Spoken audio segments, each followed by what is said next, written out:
I have no idea. I get around that. Just not a big name. I will accept that UT is cool. Why are they always called it? No, it was.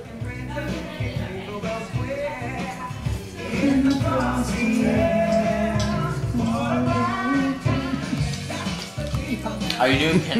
You have to deal with the fact that those estimates all assume peak output. What do you do when it isn't? Well, that, No, yeah, they don't. when the rays coming off the atoms become so small that they would go beyond the Planck's constant. All that.